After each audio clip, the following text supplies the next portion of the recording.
Espíritu Santo, yo te necesito. Manda tu fuego a ese lugar.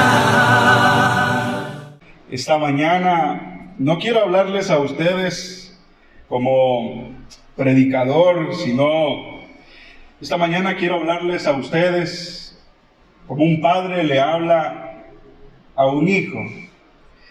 Y quiero por favor que presten atención a lo que voy a decirles.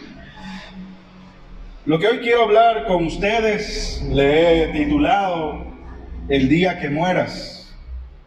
El día que mueras. Primera de Timoteo, capítulo 6. Allí vamos a estar reflexionando. Primera de Timoteo. Primera de Timoteo, capítulo 6, verso 7 al 8, dice el texto. Esta versión, la Nueva Versión Internacional, dice así: porque nada trajimos a este mundo. Oiga, ¿qué trajo a este mundo, hermano? Nada. Primera de Timoteo, capítulo 6, verso 7. Porque nada trajimos a este mundo y nada nos podemos llevar. Así que si tenemos ropa y comida, contentémonos con eso. Mire qué bonito texto. Si tenemos ropa y comida, dice Pablo, contentémonos con eso. Los que quieren enriquecerse caen en la tentación y se vuelven esclavos de muchos deseos. Estos afanes insensatos y dañinos hunden a la gente en la ruina y en la destrucción. Porque el amor al dinero es la raíz de toda clase de ¿qué? De males. Dice, por codiciarlo, algunos incluso se han, dice, desviado de la fe. Y se han terminado causando, dice esta versión, muchísimos sufrimientos. Muchísimos sinsabores. Bueno, cuando mueras, escuche por favor, cuando usted muera, no se preocupe por nada. Oye, el día que le toque morir, no se preocupe por nada. Sus parientes van a hacer todo lo necesario y de acuerdo a sus posibilidades para que su cuerpo tenga un trato digno. Oye, así que no se preocupen por nada. Ellos le van a preparar, le van a lavar, le van a vestir, le van a maquillar para que no se vea tan pálido. Y le van a sacar de su casa hacia el nuevo lugar de habitación. Si es posible, se lo van a llevar desde aquí o desde donde usted esté, acompañado de mariachis o de cualquier otra música. Pero no se preocupe, porque de seguro lo van a hacer. Muchos van a venir a su funeral, a despedirse. Incluso algunos, si es posible, hasta van a cancelar sus compromisos, van a faltar a su trabajo para encaminar sus restos al cementerio. Eso es lo que la gente hace con la gente que muere. Sus pertenencias, hasta lo que a usted no le gusta prestar o compartir, van a ser vendidas, regaladas o quemadas. Por ejemplo, sus llaves, sus herramientas, sus libros, sus CDs, sus zapatos, su ropa, su perfume, todo eso van a regalar, lo van a vender o lo van a quemar. Y tengan por seguro que al menos por unas cuantas horas el mundo se va a detener para algunas personas por causa de su muerte. Al menos en el momento cuando la gente sepa que usted se ha muerto, en ese instante pequeño se le va a detener el mundo. Y quizás por un corto tiempo van a comenzar a recordar todas las cosas que vivieron con usted. Las cosas buenas y las cosas malas. Pero luego de unos días, la economía en el país va a seguir igual. Usted posiblemente va a ser reemplazado en su trabajo. Posiblemente por alguien que posiblemente va a tener las mismas o mejores capacidades que usted. Esa persona va a ocupar su lugar. Sus bienes, por todo lo que usted ha trabajado de sol a sol y sin descanso durante toda su vida, va a ir a sus herederos. ¿Sí o no? Posiblemente a sus hijos o a las parejas de sus hijos. De seguro habrá pleitos y su nombre, al menos por unos meses más, va a ser mencionado aquí y va a ser mencionado allá. Una vez que todo esto haya pasado, una vez que todas estas posesiones hayan pasado a nombre de sus herederos, posiblemente todo lo que usted les deje va a ser o una de dos, o va a ser multiplicado, o comúnmente suele pasar, va a ser malgastado. Y todo su legado pronto se va a reducir a la nada. No crea que después de eso usted va a descansar. Todavía seguirá siendo citado, juzgado, cuestionado y criticado por las pequeñas y grandes cosas que hizo o dejó de hacer. La gente se va a seguir acordando de las cosas que usted hizo bien y de las cosas que usted hizo mal. El vecino va a seguir diciendo las cosas que usted hacía mal. Y se va a seguir acordando de todos los pleitos que tenía con usted. Algunos van a decir, él o ella se la pasaba muy bien, o siempre lo mirábamos alegre. Sus amigos sinceros, la gente que le quiere, los que probablemente le conocían un poco más, van a llorar por algunas horas, algunos días, pero después de esto, todo regresará a la normalidad y se acabará el lamento. No crea que lo van a llorar eternamente. Sus animales se van a acostumbrar a un nuevo dueño. Coco va a pasar a un nuevo dueño, se va a acostumbrar. Sus fotos por algún tiempo van a quedar colgadas en la pared o se irán sobre algún mueble.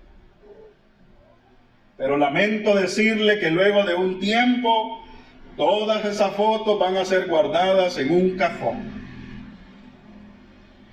Alguien más se va a sentar en el sofá que usted tiene preferido, en la silla aquella preferida que usted tiene. Alguien más se va a sentar allí. Alguien más se va a sentar a comer en el lado de la mesa que tanto le gusta a usted.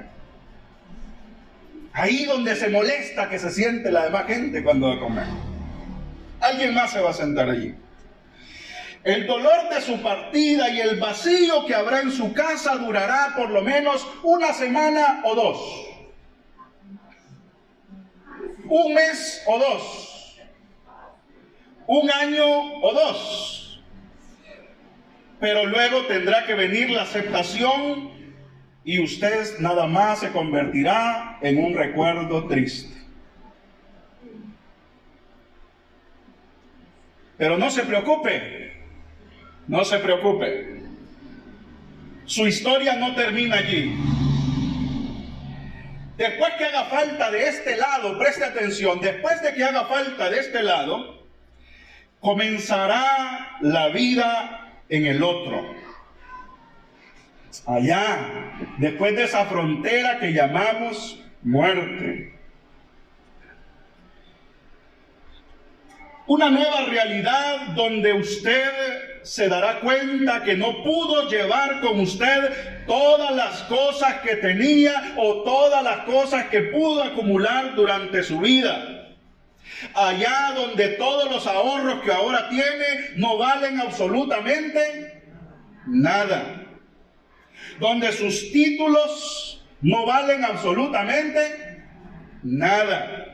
Allá donde ya no es jefe, donde ya no es patrón, donde ya no es el empresario, donde ya no es el empleado del mes, el empleado exitoso, allá donde todo eso es vanidad de vanidades.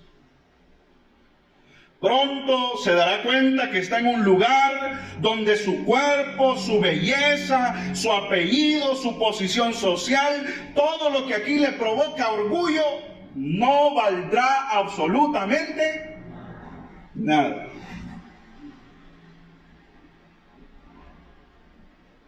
Empezará una nueva realidad.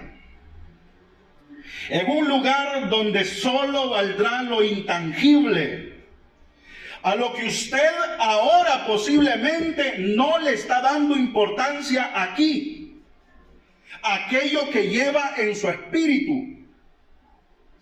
Esa fortuna que usted tuvo de ser amado por Dios y amar a sus hermanos y vivir en paz con el prójimo, todo eso se va a dar cuenta que allá tiene mucho más valor del que usted le dio acá. Entonces deseará usted haber entendido las palabras de Jesús cuando dijo: no se afanen por la comida o la bebida, porque habrán de comer o que habrán de vestir. Se acordarán que algún día el predicador les aconsejó diciendo: busquen primeramente el reino de Dios y su justicia. Se acordarán de esa pequeña reflexión que les invitaba a buscar los tesoros espirituales, diciéndoles: no acumulen tesoros en la tierra donde los ladrones minan y hurtan, sino que mejor hagan tesoros en los cielos. En esa nueva realidad se darán cuenta de lo valioso que fue ese consejo. Pero será demasiado tarde. Lamentablemente ya estará del otro lado. Y todo lo que aquí hizo, sea bueno o sea malo, será lo único que contará para usted. Si hizo el bien, si fue obediente o desobediente, si fue amargado, si fue alegre, si desperdició su tiempo en cosas pasajeras más que en las cosas eternas, de seguro lo va a lamentar. Sin tener la mínima oportunidad de recapacitar, y se dará cuenta que después de todo el trabajo por el cual se afanó de este lado del mundo, no le sirvió de nada después de la muerte. Y entonces se dará cuenta que aunque aquí vestía de ropas finas y caras de marca, del otro lado se sentirá el ser más miserable, desnudo, pobre y desventurado, porque se dará cuenta que todo por lo que usted lucha aquí, allá es vanidad de vanidades. Y entonces querrá cambiar. Pero ¿sabe qué? Escuchará aquella voz que dice: he aquí ahora es el lloro y el crujir de dientes. Hermanos, espero no haberles asustado con eso, pero es la realidad, es la verdad. Nosotros, hermanos, vamos por la vida luchando, afanándonos por cosas que usted mismo sabe que no tienen ningún valor. Al menos no tienen un valor espiritual. A los que ya rato les pega el sol entenderán esto. En nuestra juventud nos gastamos el tiempo trabajando, esforzándonos, queremos tener, acumular, y cuando llegamos a viejos nos damos cuenta que las posesiones nada valen. Y lo que deseamos es tener paz y tener salud. Salomón nos introduce a esto haciéndonos una pregunta sencilla. Eclesiastés capítulo 1, verso 3 dice: ¿de qué le sirve al hombre todo su trabajo? ¿De qué le sirve al hombre todo su esfuerzo, si al final de la vida se da cuenta que todos moriremos? Todos vamos a morirnos. Dígale al que tiene la par: te vas a morir. Dígaselo, porque a veces necesitamos escucharlo. Dígaselo. A veces necesitamos escucharlo. Te vas a morir, dígaselo. Bueno, si está bien enfermo, no lo diga.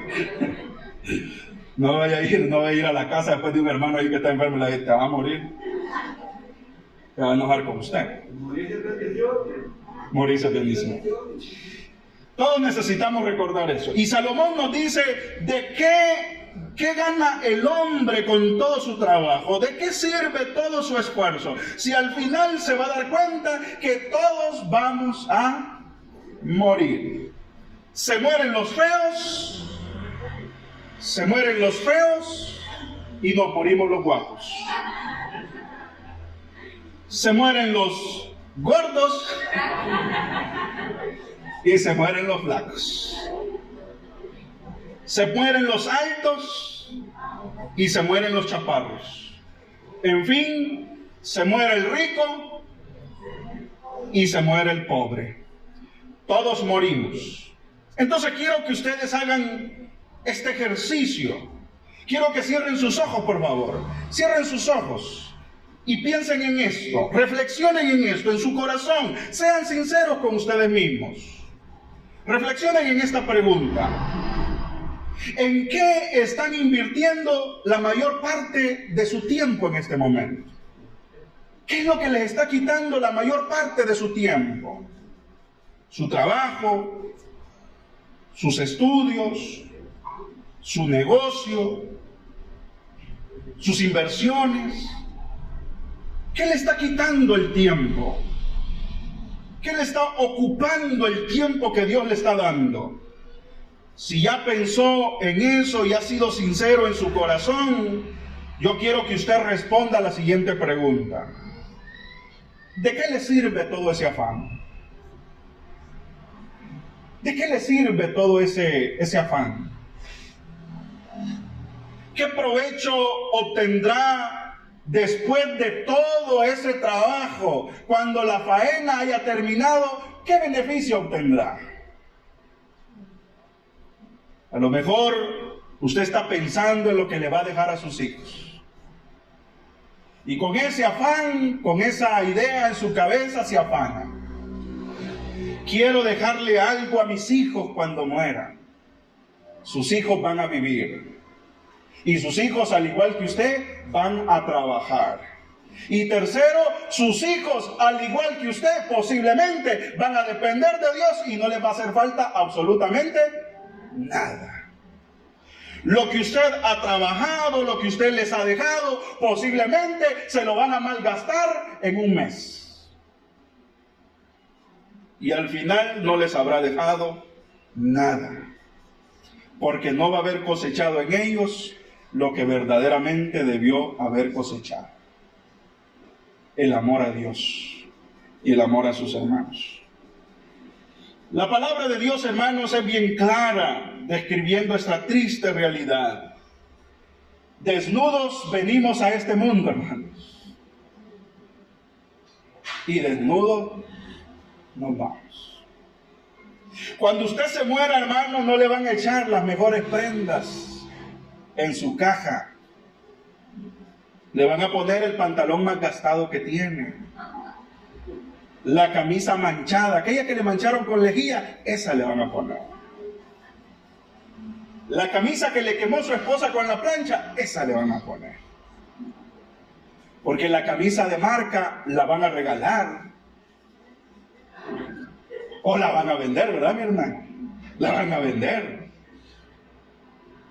Entonces, sabiendo esto, hermanos, seamos inteligentes y seamos sabios en discernir esto, hermanos. ¿Por qué las personas, sabiendo esto, se afanan tanto al grado de considerar sus afanes más importantes que las cosas espirituales? ¿Por qué? ¿Por qué si sabemos que nos vamos a morir nos preocupamos tanto por almacenar? ¿Por qué si sabemos que somos transitorios en esta vida nos preocupamos tanto por construir, tener? ¿Para qué? En mi opinión, creo que la respuesta es sencilla. Hermanos, se nos olvida que un día vamos a morir. Ojo, no creo que Salomón con esta pregunta nos esté invitando a nosotros a ser unos vagos y a dejar todo nuestro trabajo de lado. Salomón no quiere decir eso. Lo que Salomón está haciendo es que nos detengamos por un instante a meditar, a reflexionar qué es lo que estamos haciendo con este recurso tan invaluable que nos ha dado Dios hasta ahora: los minutos de vida, la vida que tenemos. Mire, tóquese así, mire, dése cuenta que está vivo, hermano, por la gracia de Dios, está vivo. ¿Sabe cuánta gente se fue con una lágrima entre sus ojos porque no se querían ir, y menos sin despedirse de la gente que amaban? Hubo gente que entre el año 2020 y el 2021, hermanos, se fueron de esta vida sin tan siquiera poder decir adiós, porque murieron en la cama de un hospital, afectados por el COVID, y los enterraron sin decirle. En el 2020 enterraban a la gente sin decirle a sus familiares dónde habían quedado. Y los familiares solo los vieron partir al hospital, pero nunca los vieron regresar. Y nosotros seguimos afanados con esta vida. Nosotros que tenemos la oportunidad de, mire, pensar y reflexionar y vivir. Las personas regularmente, cuando se enferman, hermano, de muerte o se accidentan, no se acuerdan, hermano, de sus tareas, de sus faenas, de sus obligaciones. No se acuerdan de los papeles que había que revisar en la oficina. No se acuerdan del producto que tenían que entregar o tenían que vender. No se acuerdan de dónde tenían que ir y desde dónde tenían que venir. No se acuerdan de lo que habían sembrado, de lo que habían cosechado o de lo que estaban por cosechar.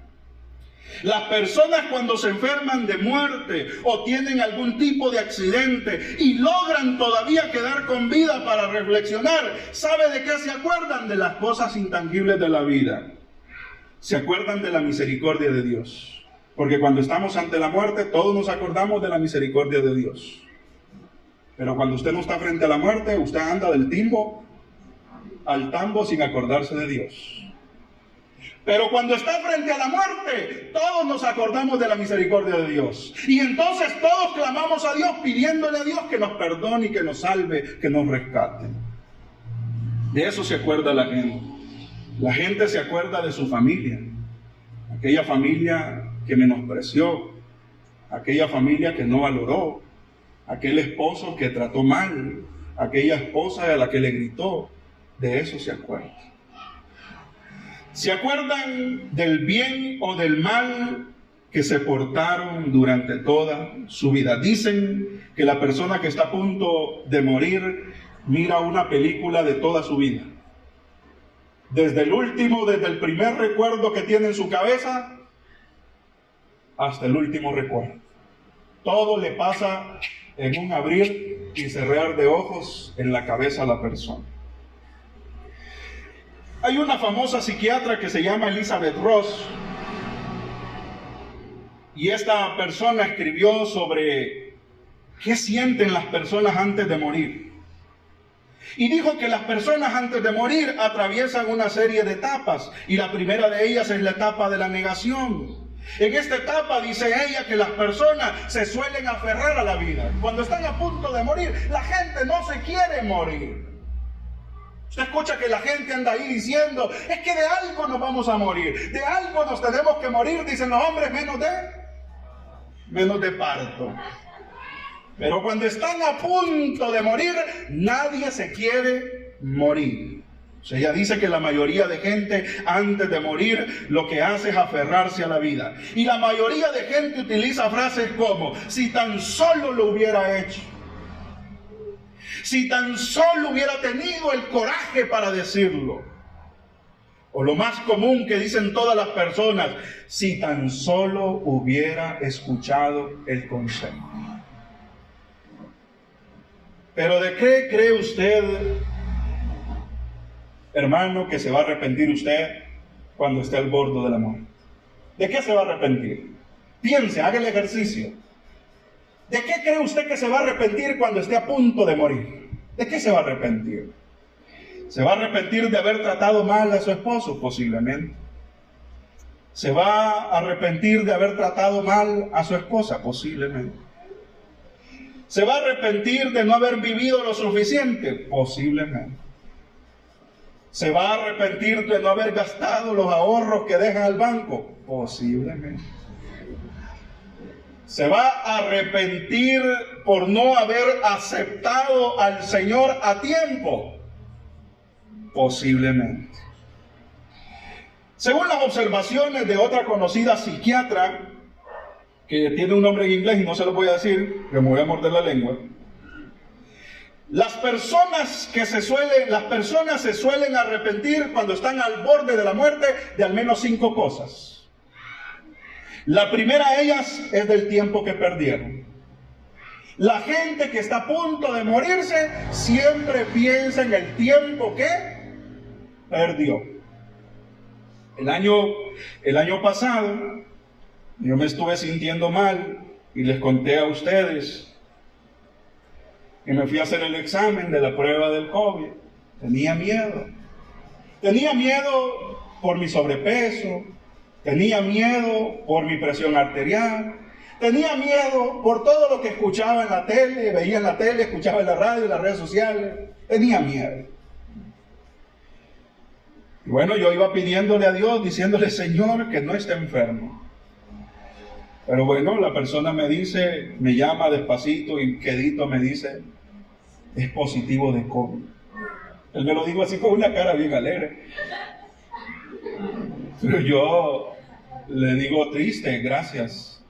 Y me dice, le van a dar la consulta porque, bueno, salió positivo y se la vamos a regalar. Gracias. Pero en ese momento, cuando me dijo eso, por mi cabeza comenzaron a pasar un montón de cosas. ¿Qué hice bien y qué hice mal?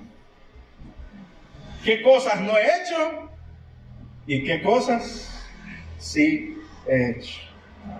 Y lo primero que se me vino a la mente es, ¿será que me voy a morir? Y uno cuando recibe ese tipo de noticias comienza a ver la vida como extraña. Uno siente que uno anda por la vida y uno se imagina qué sería la vida sin uno. Dice uno, ¿qué va a hacer Karina si yo me muero? Karina ya me lo dijo, que la palabra de Dios dice que las viudas jóvenes se casen. Uno se comienza a imaginar todo lo que va a pasar. Pero ya les he dicho yo que oré al Señor y le dije, Señor, si yo te sigo sirviendo, déjame. si no te voy a servir, recógeme porque es mejor para mí. El Señor me dejó. Dice que la gente se suele arrepentir cuando está al borde de la muerte del tiempo que perdió. También se suele arrepentir de las cosas que no hicieron. Número 3, las personas se suelen arrepentir de los errores que cometieron. Número 4, las personas se suelen arrepentir de todo aquello que pudiendo haberlo dicho, no lo dijeron. Un te perdono, un te amo, un te extraño, un me haces falta. A veces no lo decimos. ¿Sabe por qué? Porque somos orgullosos. Pero en el momento de la muerte nos arrepentimos de todo aquello que pudimos haber dicho. Número 5, de los lugares a donde no fuimos. Nos damos cuenta que perdimos la oportunidad de vivir. Entonces, la psiquiatra aconseja, viva hoy para que no tenga que arrepentirse después de no haber vivido. Ustedes habrán notado todas estas cosas de las que la gente se suele arrepentir, nada tienen que ver con el trabajo, nada tienen que ver con la casa que no construyeron, con el cuarto que no le agregaron, con la semilla que no sembraron. Poco tiene que ver con todo eso. Y a esto se refería Salomón, cuando preguntó, ¿de qué sirve al hombre afanarse tanto en esta vida? Hermanos, ha de ser muy triste, y con esto voy terminando, ha de ser muy triste, hermano, enfrentar la muerte con todo ese peso encima. Qué triste ha de ser.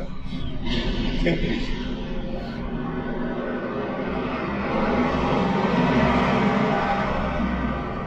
Qué triste. En mi experiencia he tenido la oportunidad de estar en el lecho de la muerte con 5 personas. 5 personas. 5 personas a las que he visto literalmente dejar de respirar. Y qué triste, hermano, es ver a la familia tirado o tirada a la par de la cama, queriendo decirle a la gente cuando ya no escucha lo que tuvieron que haber dicho cuando estaban vivos. Qué triste. Hasta escalofrío, ¿verdad? Porque la gente se tira sobre las camas, se tira sobre las cajas a decir te amo, me harás falta, te perdono o perdóname. Se tiran a las cajas. Y dice la palabra de Dios, los muertos nada escuchan en los sepulcros. Nada. Lo que usted tiene que decir, hermano, dígalo ahora que usted está en vida. Lo que tiene que hacer, hermano, hágalo ahora que está en vida.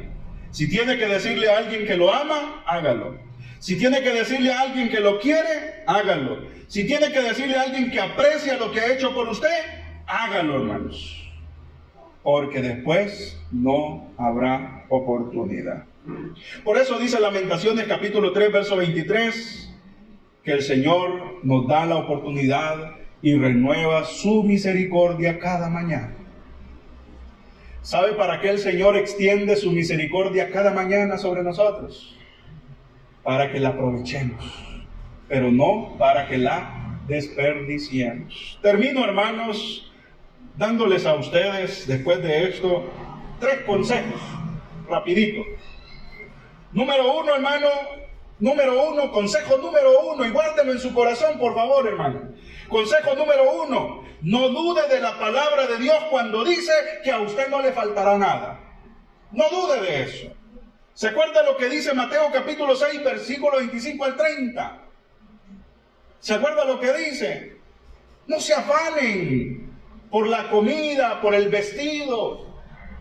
No se afanen por nada de eso, dice el Señor. Léalo conmigo, por favor. Un texto que hemos leído a veces, tantas veces. Créalo, por favor. No solamente lo lea, créalo lo que le está diciendo el Señor. ¿Acaso no es el Dios de toda providencia al que nosotros servimos? No dude, hermano, que no le va a hacer falta nada. Mire cómo dice el versículo, capítulo 6, versículo 25. Mire cómo dice: por eso les digo, no se preocupen por la vida, qué comerán o qué beberán, ni por el cuerpo, cómo se vestirán. ¿No tienen la vida no tienen ustedes mayor valor que la comida y que el cuerpo más que la ropa? Fíjense en las aves del cielo. No siembran, ni cosechan, ni almacenan en graneros. Sin embargo, el Padre Celestial las alimenta. ¿Qué hace el Padre Celestial con ellos? Los alimenta. ¿Y acaso no valen más ustedes que las aves? ¿Acaso no valen ustedes más que las flores? Que cualquier otra cosa en la creación.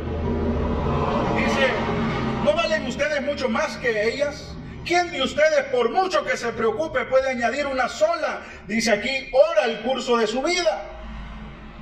¿Y por qué se preocupan entonces por la ropa? Observen cómo crecen los lirios del campo. No trabajan ni hilan. Sin embargo, les digo que ni siquiera Salomón, con todo su esplendor, ni siquiera él se vistió como uno de ellos. Si así viste la hierba, Dios del campo, y así alimenta a los pajarillos, ¿cómo no habrá de hacerlo con ustedes? Hermano, no dude de la palabra de Dios cuando dice que a usted no le faltará nada. Tome para sí el pasaje del Salmo capítulo 23, versículo 1. Jehová es mi pastor. ¿Y qué dice? Nada me faltará. Créalo, porque nada le va a hacer falta, hermanos. A veces nos afanamos por acumular. ¿Qué va a pasar mañana? Nos afligimos. Vamos a tener que comer, vamos a tener que vestir, no vamos a tener para esto, no vamos a tener... Hermano, hay gente que vive trabajando todo el año para malgastarlo en diciembre. Ahorita, hermano, ahorita en enero y febrero, hay gente que está trabajando solo para pagar los gastos que tuvieron en diciembre. Porque trabajamos por cosas vanas y nos afanamos por cosas sin sentido. Pero el Señor nos recuerda, no se preocupen. Si tienen que trabajar, trabaje, porque el trabajo dignifica al hombre. Pero no ponga su trabajo por encima de las cosas espirituales, como orar, leer la palabra, congregarse o ayudar a los necesitados. No ponga su trabajo por encima de esas cosas. Porque su trabajo y su afán nunca va a ser mejor o más valioso que las cosas espirituales que usted está haciendo para Dios. Nunca va a ser mejor. Número 2. Hermano, no se afane por acumular acá en la tierra. No tiene caso que usted se desviva acumulando si Dios le ha prometido que Él siempre le va a proveer. ¿Sí o no? Si Dios nos ha prometido que Él nos va a proveer todo el tiempo, ¿por qué acumulamos? ¿Por qué guardamos? ¿Por qué nos afanamos en tener, si Dios nos ha dicho que nos va a vestir y que nos va a alimentar? Entonces, ¿qué caso tiene? Hermano, si usted va a acumular, hermano, que sea acumular a donde va a pasar el resto de la eternidad. Ahí sí vale acumular. Mire lo que dice el texto de Mateo capítulo 6, verso 19. Mire lo que dice. Si va usted a acumular, si se va a afanar por acumular, afánese por acumular en los cielos. Mire cómo dice Mateo capítulo 6, verso 19 y 20. Mire cómo dice. No acumulen para sí tesoros, ¿dónde? En la tierra, donde la polilla y el óxido destruyen y donde los ladrones se meten a robar. Más bien acumulen para sí tesoros, ¿dónde? ¿Dónde? Si usted se va a afanar por trabajar, por acumular, que sea para acumular, ¿dónde? En los cielos, hermano, porque para allá va. Y si usted no se quiere sentir un desventurado, un desnudo, después de que muera, acumule en los cielos, hermanos. Porque por todo lo que usted se está afanando a acumular aquí en la tierra, se va a quedar. Y nada se va a llevar. Consejo número 3 y último. Hermano, disfrute todo lo que pueda, porque nada hay para llevar. ¿Entendió eso? Disfrute todo lo que pueda, porque nada hay para. Fíjense que la vida es como uno de esos hoteles que ustedes visitan, de los que me han contado. Yo los escucho a ustedes cómo se divierten en los lugares. La vida es como uno de esos resort, así se dice, ¿verdad? A ver, maestra inglés, así se dice. No era eso lo que iba a decir. La vida se parece a esos lugares, ¿ves? Porque está todo incluido. La comida, el uso de la playa, la piscina. Pero hay una sola cláusula. ¿Sabe cuál es? No hay para llevar. Y así es la vida. En esta vida, cuando el Señor decidió que usted naciera al vientre de su madre, todo venía incluido. ¿Sí o no? Todo venía incluido. Dicen por ahí que los niños nacen ¿con qué debajo del brazo? Con un pan debajo del brazo, dicen por ahí, ¿no? Todo venía incluido. Venía incluido su alimento, venía incluido su ropa, venía incluido todo, su salud, todo venía incluido en el paquete, porque el Señor lo iba a cuidar. Pero ¿sabe cuál es la única cláusula que tenemos en esta vida? ¿Sabe cuál es? Que nada hay para llevar, hermano mío. Nada hay para llevar. Todo lo que usted no disfruta de este lado es un sobrante, porque usted no se lo va a llevar para el otro lado. Entonces el consejo, hermano, es disfrute todo lo que pueda, porque no hay para llevar. Hermano, no siga desperdiciando su tiempo. Ojo con esto. No siga desperdiciando su tiempo con rencores. No siga desperdiciando su tiempo con celos. No siga desperdiciando su tiempo con discusiones. A los viejos, pongan atención, viejos, les aconsejo, o a quien corresponda, les aconsejo lo siguiente: si tiene que perdonar, hermano, perdone, porque ya está muy viejo para estar sintiendo resentimiento. Perdone. Y no porque se lo digo yo, sino porque la Escritura lo dice. Si perdonan las ofensas de los hombres, mi Padre que está en los cielos también les perdonará a ustedes. A los no tan jóvenes, les digo, sepan con quién o cómo están invirtiendo su tiempo, sus fuerzas. A veces invertimos más el tiempo con terceros y muy poco con las personas que amamos, con nuestros hijos, con nuestra esposa, con nuestro esposo, con nuestros hermanos en la iglesia. Piense con quién está invirtiendo su tiempo y sus recursos, para cuando le toque partir, se sienta satisfecho de haber hecho lo correcto en esta vida. A los adolescentes, presten atención, les motivo a escuchar el consejo. Los adultos, qué viejo me sentí, los adultos no queremos impedirles vivir, no es eso. Nosotros queremos que vivan. Pero si sabemos que algo les va a causar daño o los va a hacer infelices, se lo vamos a decir. Pero tome ese llamado de atención como una oportunidad para crecer y para encontrar la felicidad, pero no como un regaño. Dice Proverbios capítulo 1, verso 8 al 9, y con esto terminamos. Proverbios, tómelo joven, tómelo, adolescente, tome este consejo. Proverbios capítulo 1, verso 8 y 9. Hijo mío, escucha el consejo de tu padre y de tu madre. No abandones sus enseñanzas, porque éstas adornarán tu cabeza y como diadema adornarán tu cuello. Hermanos y amigos, es muy probable que hoy estén a punto o estén a tiempo de recapacitar. Y es muy probable que ahora tengan la oportunidad de dar un giro en U. Ya no se siga afanando por cosas inútiles. Comience a sembrar en las cosas que verdaderamente valen la pena. Siembre para el reino de Dios. Si usted no conoce al Señor, entréguese, entregue su vida y le va a ir bien, porque esa es la promesa del Señor. A los hermanos les digo, si tienen que perdonar, perdonen. Si tienen algo que arrepentirse, arrepiéntanse. No esperen, hermanos, a estar al borde de la muerte o en una situación extrema para pedir perdón. Que Dios me los bendiga a todos. Les he hablado con amor. Dios me los cuide. Amén.